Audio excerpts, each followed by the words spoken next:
In the world of professional welding, the finish is just as important as the bond. Today, we're looking at the ultimate tool for that job. Excess weld material and high spots can compromise both the strength and the aesthetics of your assembly.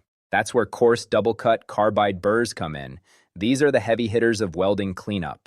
Designed to quickly hog out overfilled material, they make short work of even the toughest protruding welds. The double-cut design features two sets of cutting teeth. This reduces chip size and gives you better operator control.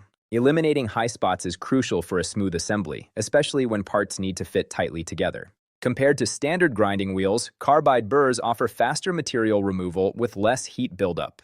This results in a cleaner surface, perfectly prepared for coating or final painting. Whether you need a cylinder for flat surfaces or a tree shape for tight corners, there's a burr for every geometry. Their versatility allows them to reach into tight spaces where larger grinders simply can't fit. They work across a wide range of materials, from stainless steel and cast iron to non-ferrous alloys. Safety is paramount. Always wear eye and ear protection, as these tools create high-speed metal chips. Let the tool do the work. Excessive pressure can lead to premature wear or clogging of the teeth. Carbide burrs keep the heat low, preventing the base material from warping during the cleanup. While the initial cost is higher, the extended tool life makes carbide burrs more cost-effective over time. A smooth surface ensures proper adhesion for powder coating, galvanizing, or industrial painting. Invest in quality tools, and they will invest in your craftsmanship. It's the professional choice. Thanks for watching. Get the right tools and make every weld count. See you in the next one.